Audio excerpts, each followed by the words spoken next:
Hey, family, what's up?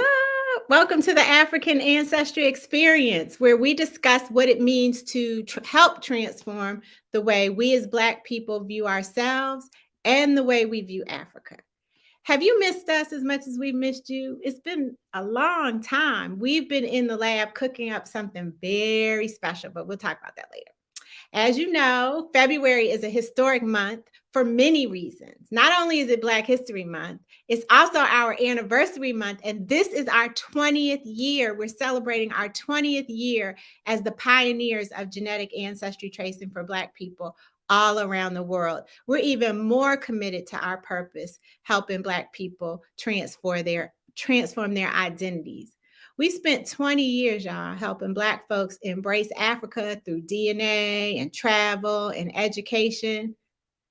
Basically, we are Black history, not a monument, but a movement that's ever evolving and growing for us, by us. And for this first special episode of the African Ancestry Experience, we've invited cultural historian Anthony Browder to unpack the impact that both the movie Wakanda Forever and African Ancestry, our test, have had on Black people. You don't want to miss this, so stay tuned because I want to know you. I wanna know ya, Cameroon, Guinea-Bissau, Sierra Leone, gotta let me show ya, Nigeria, Bioko Island, Liberia.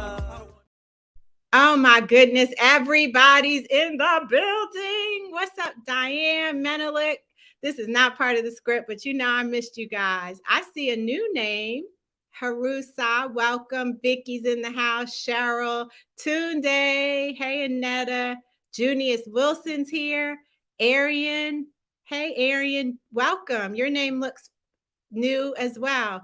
Jackie, Shanta, Wimpayande. You know I'm going to ask about Valerie and how she's doing. Jonathan, Ramunda. Oh, my goodness, you all. I love it. I love it. I love it. Wayne, Drea, Dexter. Hello. Chris, Robert Lambert's always here. Vicky. Oh, my goodness. Nana Kwabena, Charles, Edith. All of y'all. Okay, I got to get back to business. Thank you so much for being here with us today. We are back in the house. The African Ancestry Experience, this show is all about sharing identity-focused conversations within the African diaspora. So here at African Ancestry, we trace your DNA, we find your roots, and then we help you explore who you are. If you're AAOC family, you know what to do. Put your flags up in the chat. I need to see which countries are represented. Let the new folks know which countries are represented. And shout out to all of you. The African Ancestry online community is led by Ty Brooks. She's our community manager. And you guys are over 10,000 people now. There are over 10,000 people in that community. So we are excited about all the new things that we're going to be doing in 2023. Oh my God. Did I say 2021? It's our 20th anniversary on the 21st. I have 20s and 21s on the brain. So you guys know today is the first day of Black History Month, right? This is a time when we celebrate all the incredible contributions of Black people across the diaspora. It's also the time when we celebrate you by giving you 10% off of African Ancestry items. And this offer is across the site. So everything on the site is 10% off, except there are a few exclusions. There are no 10% off the trips, the AFRs. That one, no. Okay, look at this. We got Sierra Leone in the house.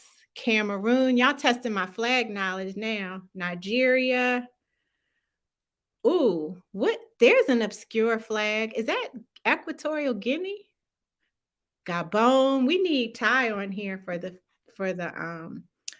flag. So if you use the code BHM23 over at AfricanAncestry.com, you can get yourself a kit. You can give a kit as a gift for a loved one. If you don't have your heirloom pendant yet, now's the time to get it. It's 10% off. Certificates for the family, whatever it is, we got you over at AfricanAncestry.com. Now, for all of you in the comments who have already taken the test and found your roots, we got to let them know. What do? People do all sorts of things to reconnect with their ancestral roots. You guys have started businesses, you have learned languages, you have written books and films and become involved in your communities back at home. But joining our AAFR trips is another way that you can keep your connection strong. So the African Ancestry family reunions are specially curated birthright journeys home. They're culturally immersive experiences that help people better engage with their roots in the country. So our March Cameroon trip is coming up on March 11th, and that's sold out. Someone actually did reach out today to see if there were any more spots, but that joint's been sold out for months. But we'll be announcing our 2023 dates along with other exciting things very soon. So please stay tuned.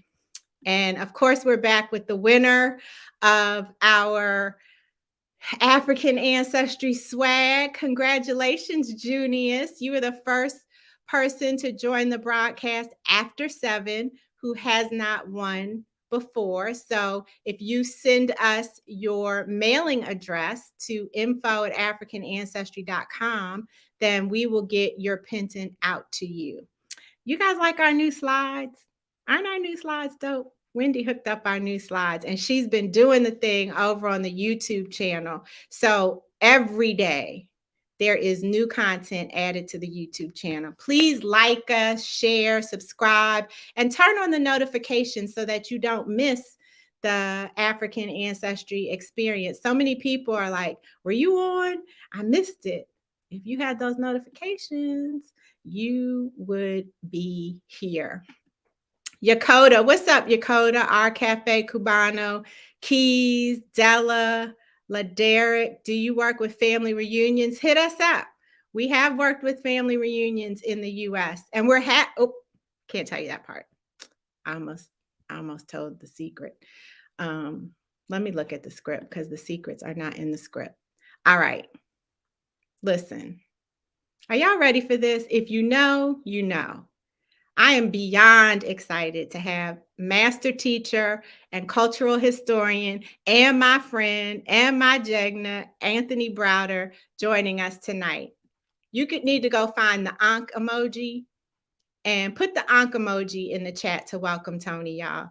You already know that Ankh represents eternal life or the key of life in ancient Egypt. And so that's very fitting because through our ancestors, we too experience eternal life. And Tony is going to walk us through that. Tony, what's up? Hey, Gina. Happy birthday. Happy birthday. How are you?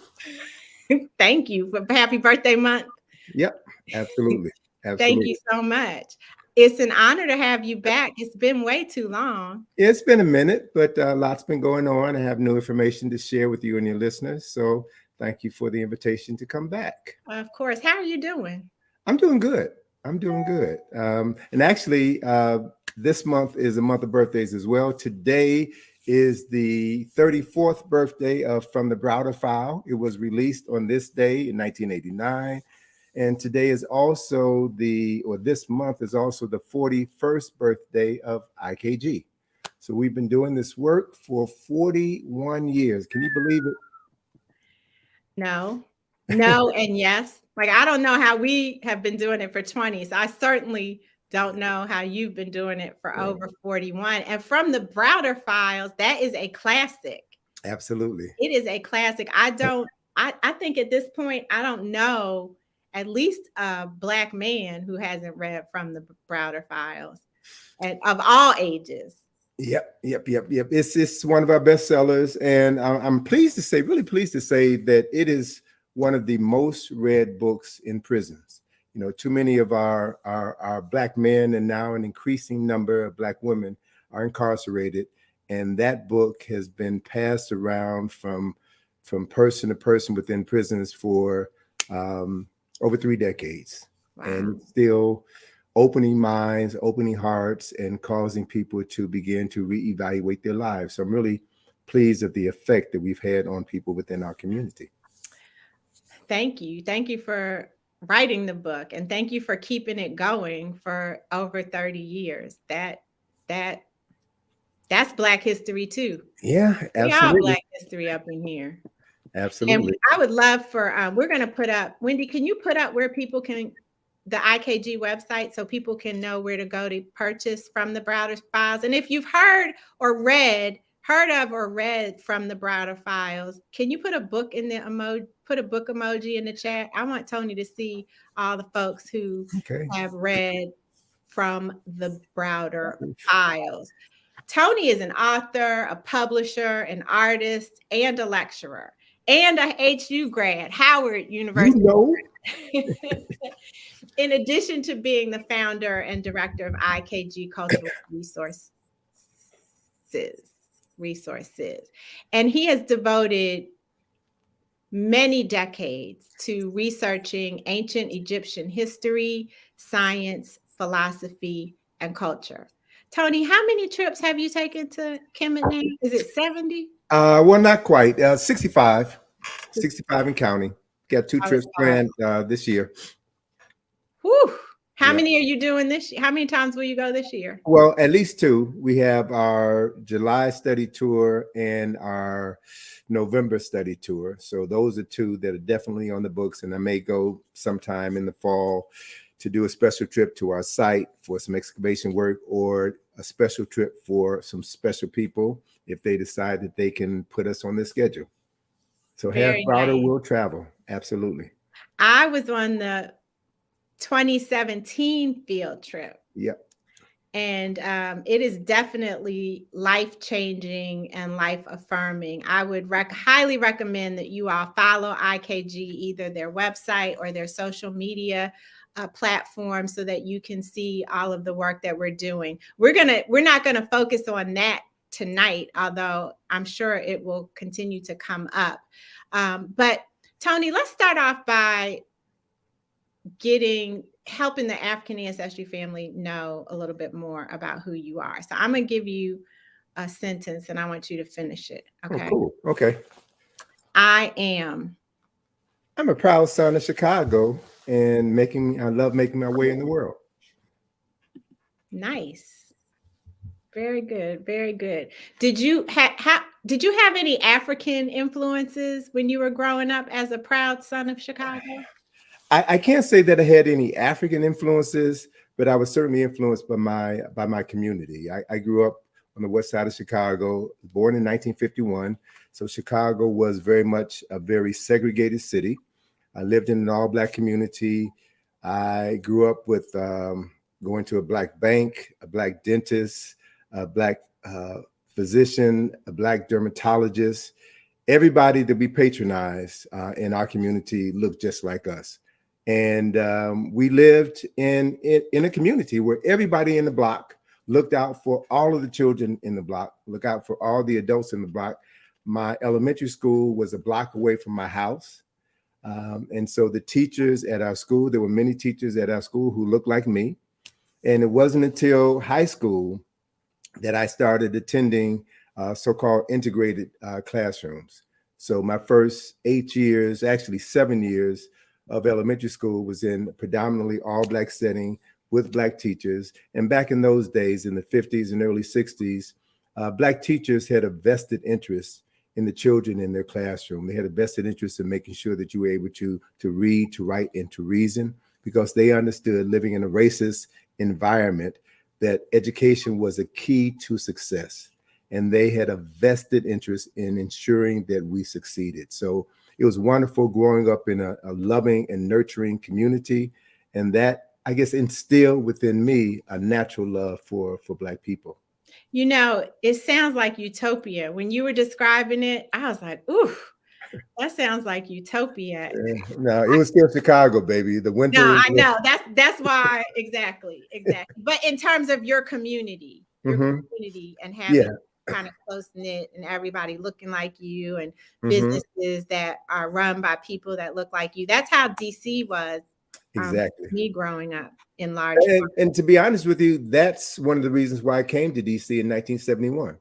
And it was like I was at home. I was in an all-Black community.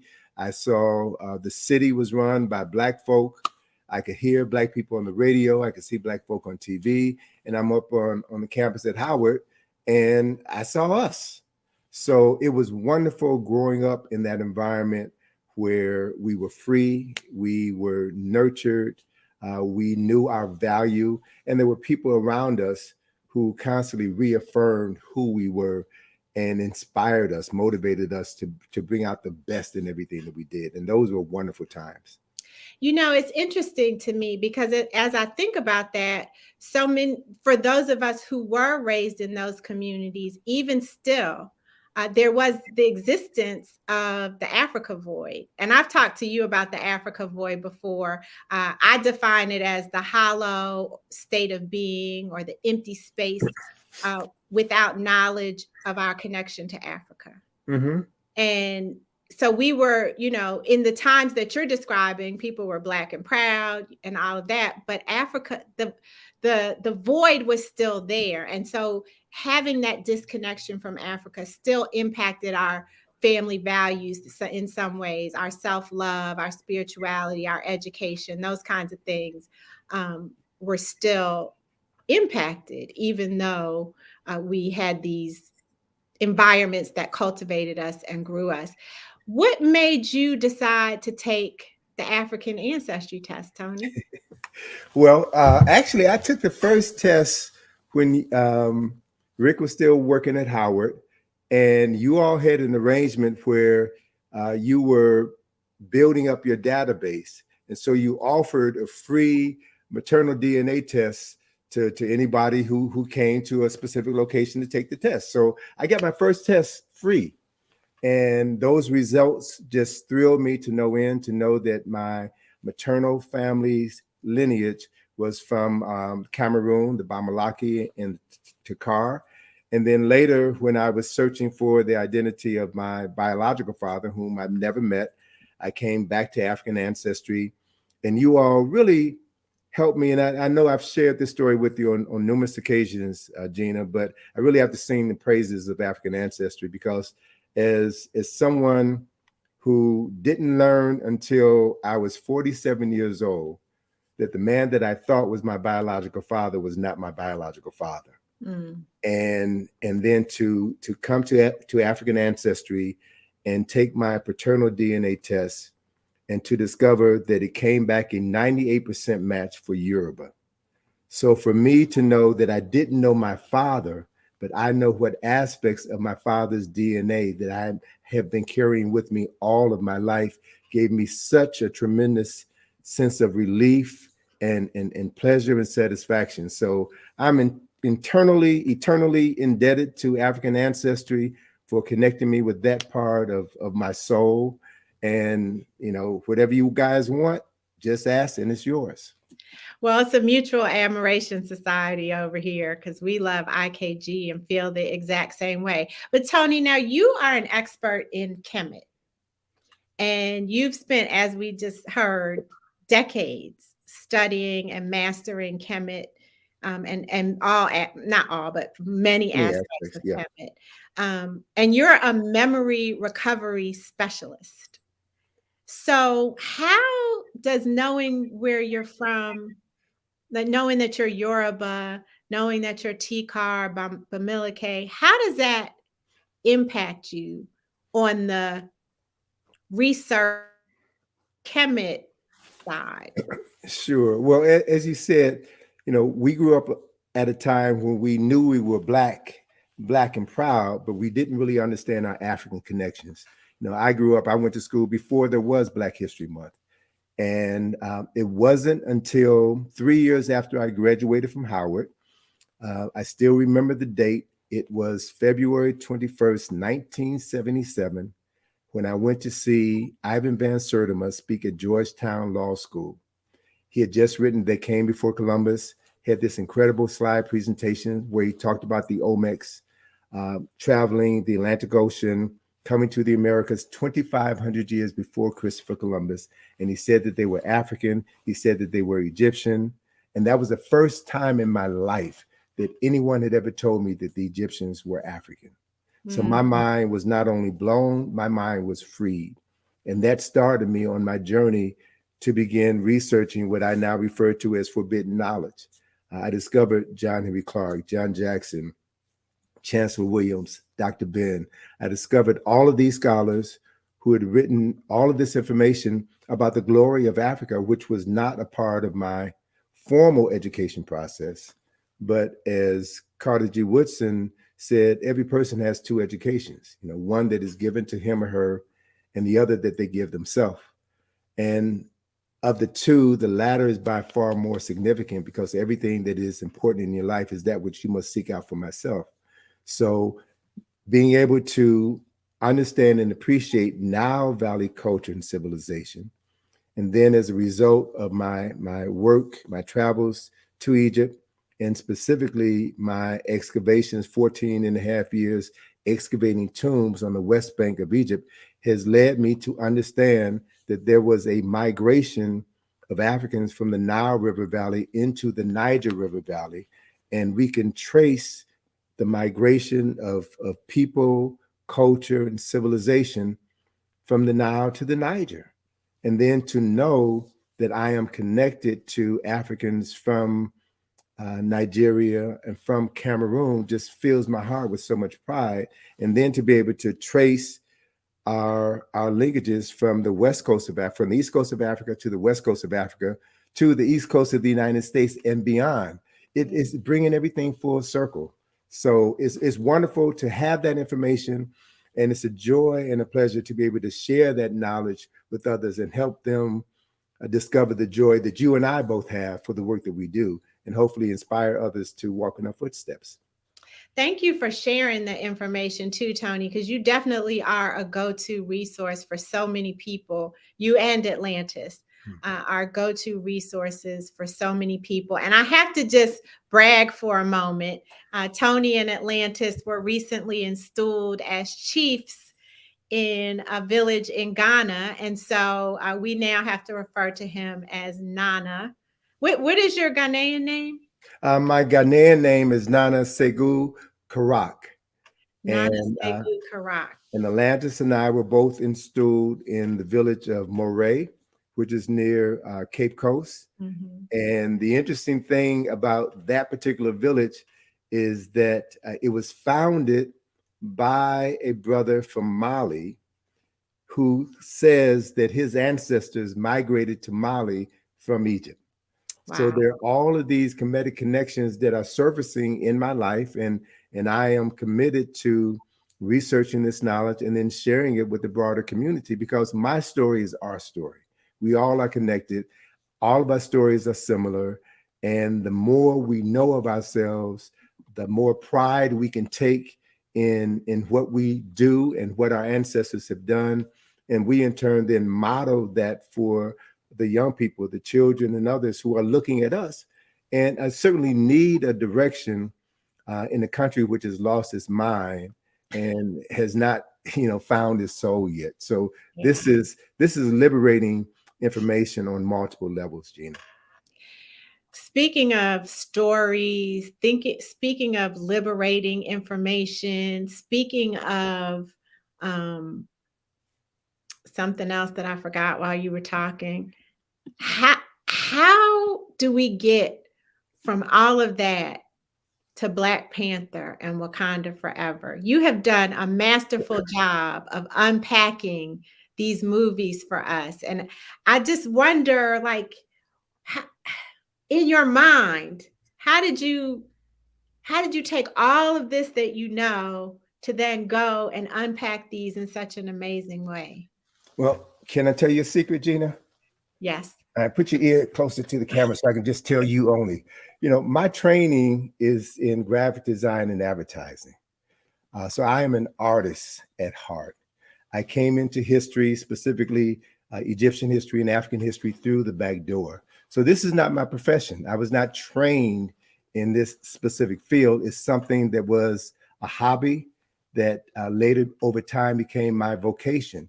So as a graphic artist, as a designer, I see history through the eyes of an artist. So I can look at a building and see symbolism in the building. I could read a building like the average person reads a book.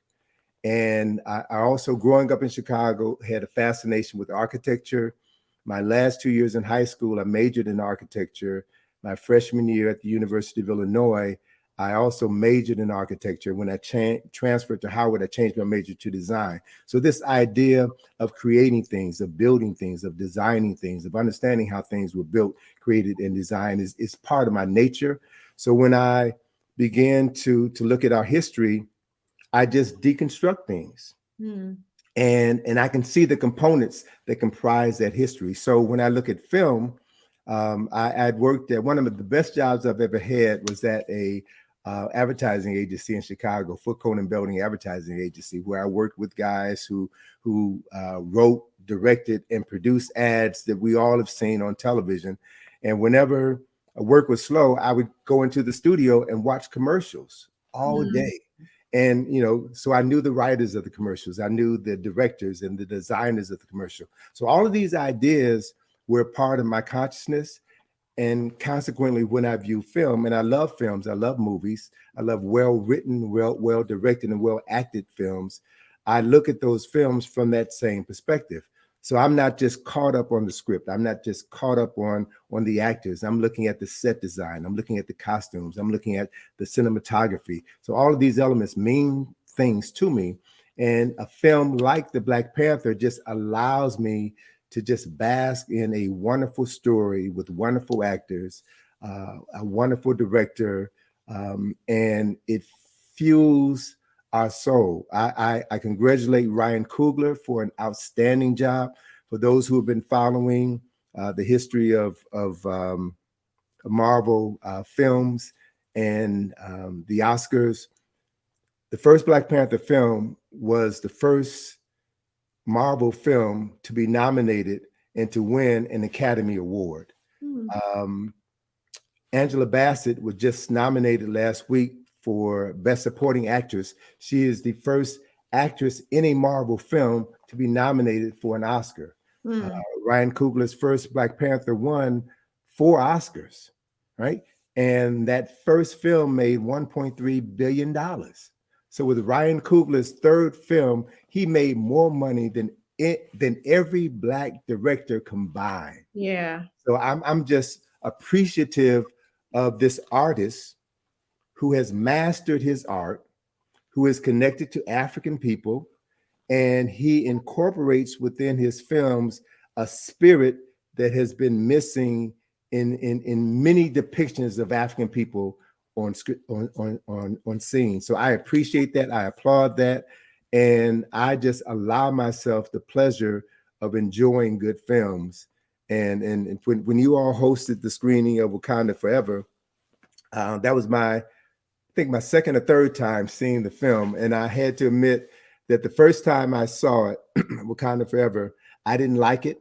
And the reason why I didn't like it was because I was in my way. It wasn't the film that I expected to see. The second time I saw the film that Ryan Coogler made.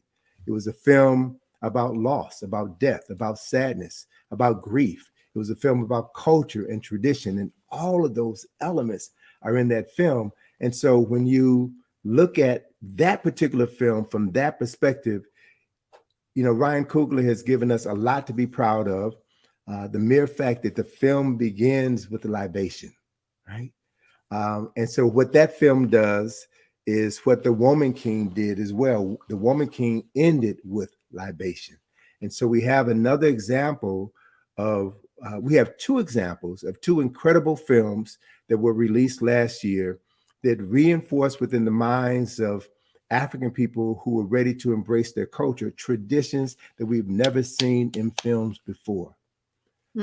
Rituals that connect us to our ancestors and presented in such a life-affirming way that those who have been sitting on the sideline, poo-pooing those of us who embrace these African traditions, they now began to scratch their head and think, well, maybe there's something to it. because I saw libation in the Woman King. I saw libation in Wakanda Forever. Maybe there's something to it. So these are teachable moments. These are moments that literally have the capacity to transform the soul and the consciousnesses of people who are ready to have their consciousness and their souls transformed.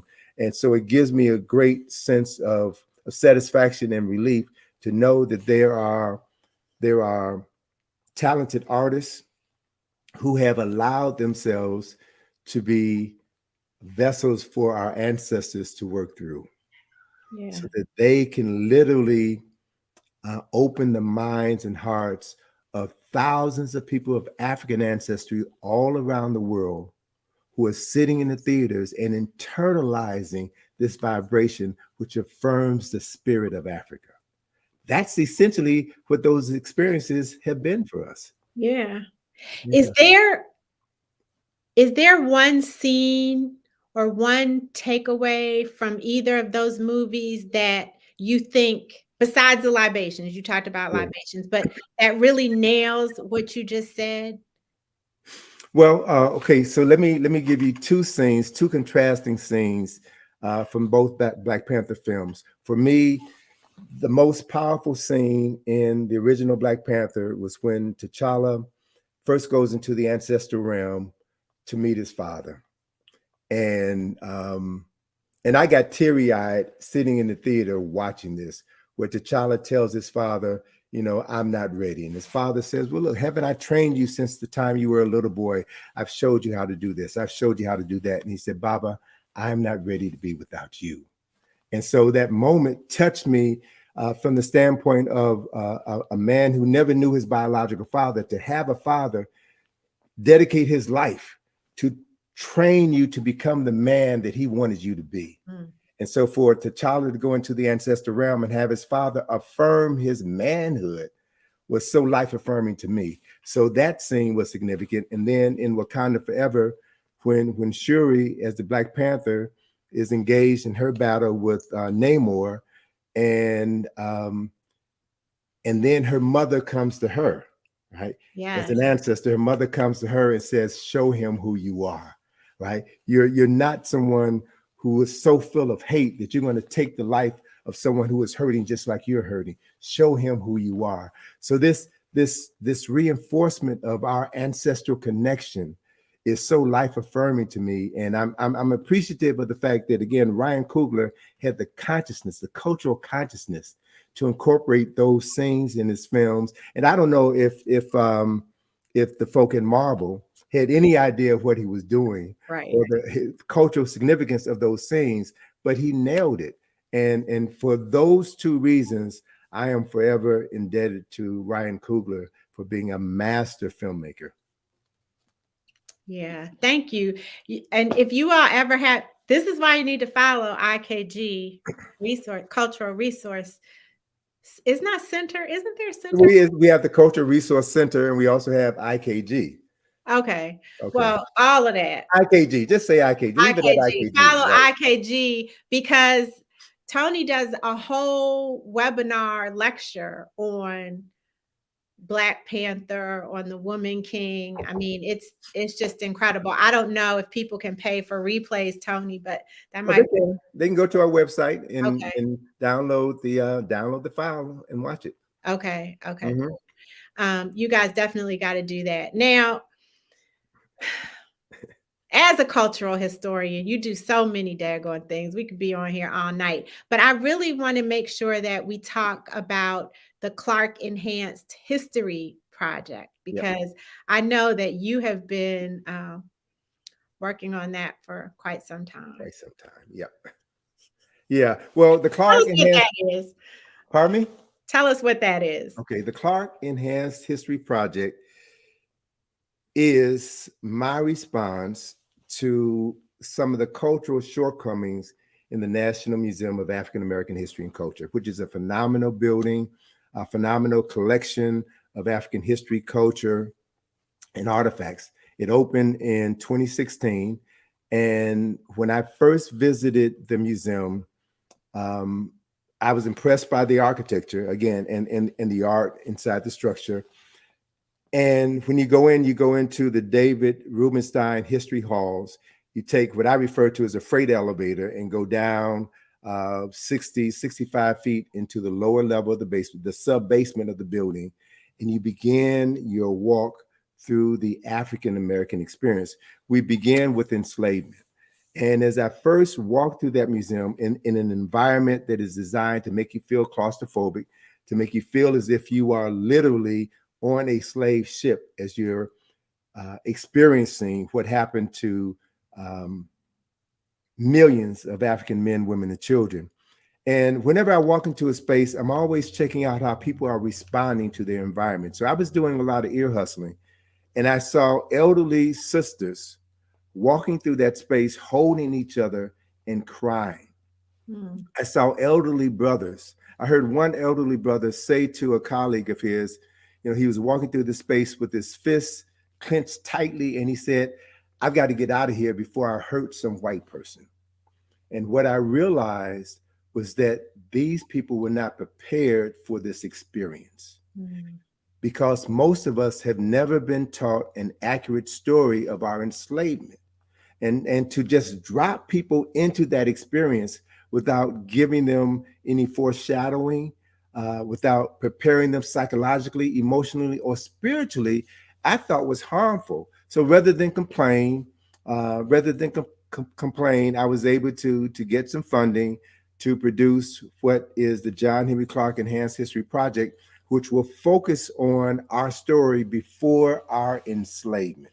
So I have this saying that I've been referencing for a couple of years now, that if the story of African people were a book of 1,000 pages, the story of our enslavement would begin on page 996 and would only be 2 pages long. So my job through the John Henry Clarke Enhanced History Project is to tell the story of the first 995 pages, to talk about who we were before, thousands of years before our world was turned upside down. We need to know that so that when we walk through that space, we can then view all of these horrific things that happened to our ancestors. We can view them from a different lens, and we can truly understand how great we are to have survived, to not only have survived that, but to be able to thrive in the midst of what is still going on. Yeah. We are, as Asa Hilliard said, we are going through a process of mental slavery right now. And mental slavery is worse than physical slavery because the chains are on our minds and we don't even believe that we are enslaved. So the John Henry Clarke Enhanced History Project, the cornerstone of that is a 25-foot long mural, which depicts 8,000 years of African excellence. Can you say that again? It depicts. It's a 25-foot long mural, which depicts 8,000 years of African excellence. All right. So, and this is all based on documented research. One of the things that I've learned from my relationship with Van Sertima, whose birthday was just last week, one of the things that I learned from working with Van Sertima, talking with Van Sertima, traveling to Mexico with Van Sertima, is that one should never talk about anything in public if you don't have at least 4 sources to back up what you say. So I'm always very diligent about finding my sources. And I saw someone hit in the chat, Dr. Browder, what do you think about those people who claim that that we're not African, that we were here before the Native American? I would curse if you would allow me to, but I'm not. Hey, there's no censorship on this show. Well, I'm not going to curse because I know what a curse is, but that's BS. There are too many people out here talking about things that they know very little about, and they never provide any evidence, irrefutable evidence that should be peer reviewed.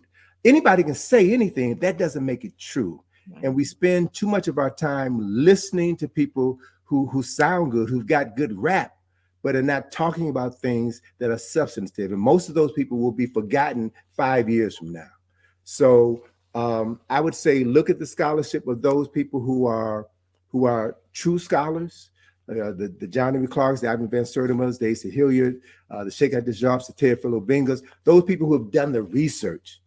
who have the skills, who have the education, who have the knowledge, and who have been here. They didn't just read a book and all of a sudden become an expert on something that they know little or nothing about. You know, that peeves me to no end.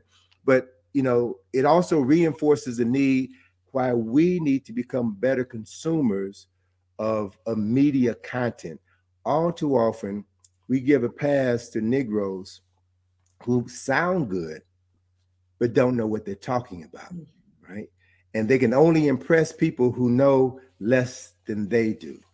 So my thing is, whenever someone says something, then you should always ask them, what are your sources? What are your references? And if they don't have any references, leave them alone, because we don't have time for foolishness. There's enough pressing issues that we need to be dealing with right now in order for us to make it through 2023. So we don't have time to deal with nonsense. And we wasted too much time dealing with people who have betrayed us. And I'll close with this comment that COINTELPRO is real. And right now we are dealing with COINTELPRO 2.0. There are some Negroes out here passing themselves off as leaders, thought leaders, as activists, who, if you just watch their behavior, you realize they're leading you down a dead end path. And if you don't have the good sense to discern the truth from what someone shares with you, then shame on you. Shame on you.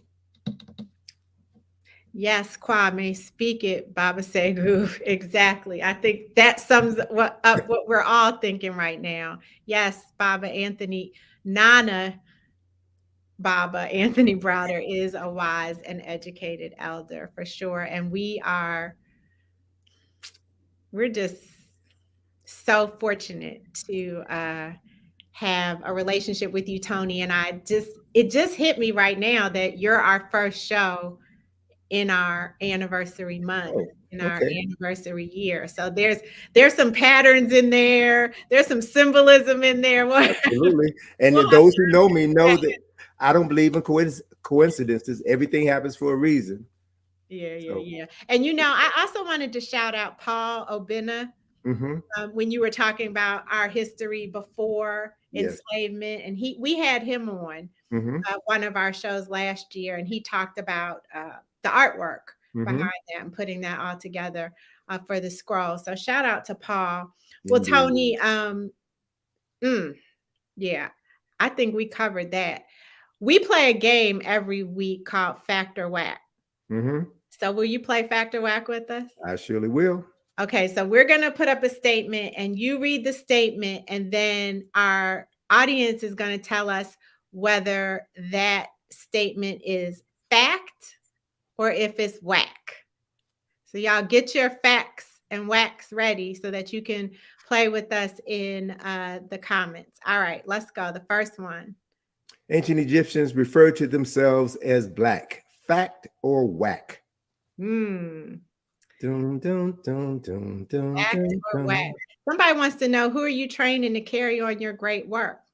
Well, my daughter, last month, December, I was not able to take my group to Egypt on our study tour, and Atlantis stepped up, led her first study tour, and knocked it out the ballpark. So she is my heir apparent. The baton has been passed.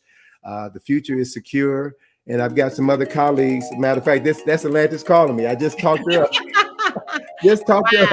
So I'm gonna have to.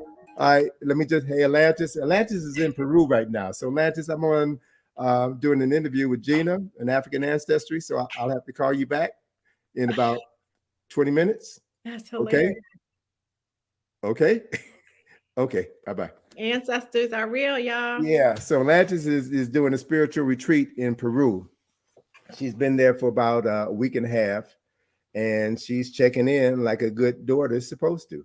That's right. So is this fact or whack? Ancient Egyptians referred to themselves as black. Most people say whack. The whacks are winning over here. What say you, Baba, Nana, Tony Browder? The ancient Egyptians did refer to themselves as black because the name of the country was Kemet, which means the nation of the black people. Everybody should know that. Everybody watching this broadcast should know that. If you don't know it, get a copy of Nile Valley Contributions to Civilization so you can share that information with somebody else. Yep. Okay. We're going to put that website up too. It's also in the chat. Next thing. W.B. Du Bois is the father of Black History Month. Fact or whack? W.B. Du Bois is the father of Black History Month. Wendy, can you put the IKG website up when you have a chance to? Thanks. All right. I see all these whacks. Everybody's whack. Whack, whack, whack. Yeah, we might have had to delete you from the show in the chat if you didn't know this one. Right, absolutely. So Black History Month was founded, as everybody should know, by Dr. Carter G. Woodson. And Dr. Woodson got the idea for establishing Negro History Week at a conference that he attended in Chicago.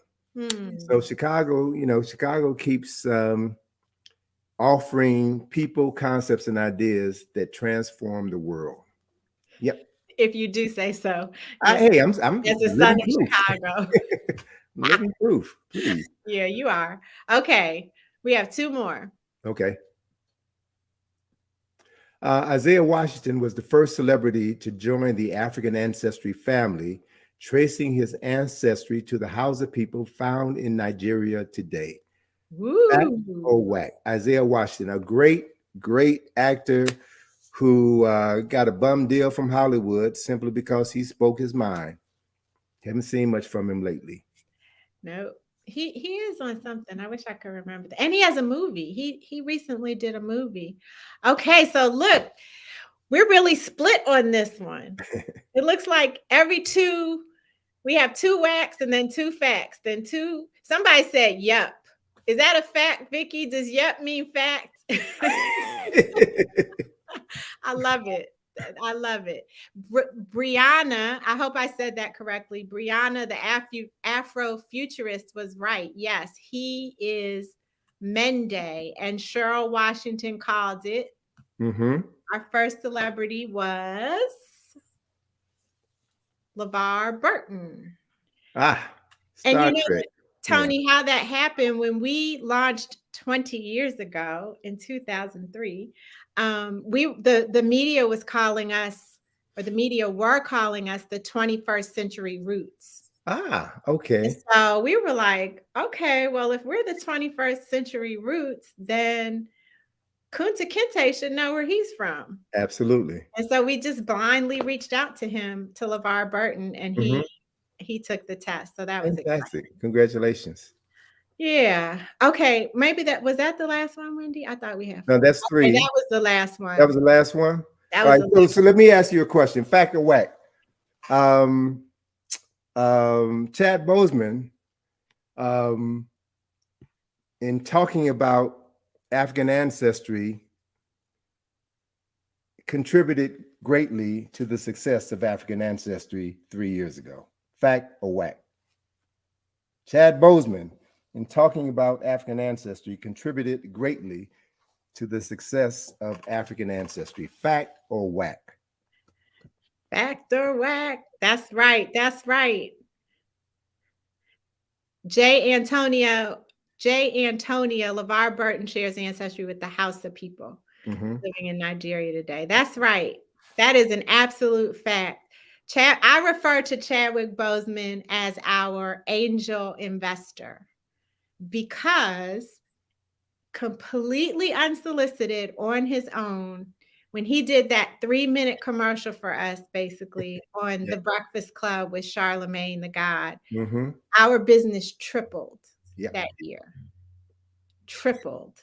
And so now that he is, I consider him an angel. He is definitely our angel investor. And I also have to give it up to Charlemagne because he allowed us to use that clip and continues to allow us to use that clip to educate people. And so thank you for that fact or whack question, for that lovely fact.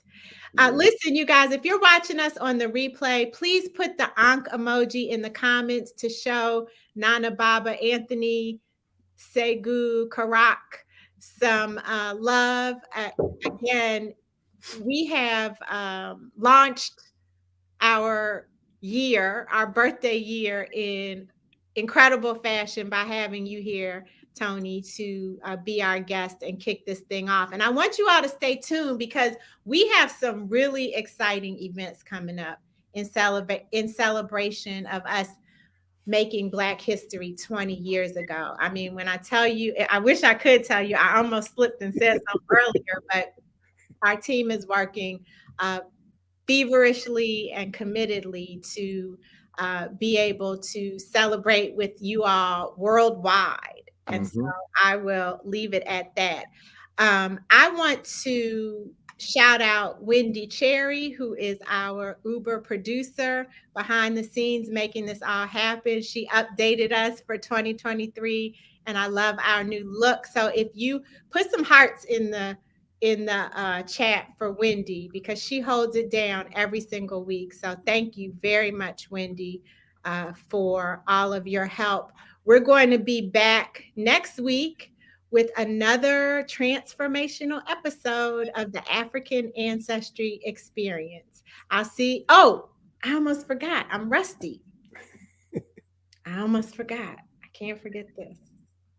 Thank you so much for joining us. And until we meet again, may you be happy, may you be healthy, and may you be whole. Have a very good night. Thanks, Tony. Take care. I wanna know ya, Cameroon, Guinea-Bissau, Sierra Leone, gotta let me show ya, Nigeria, Bioko Island, Liberia.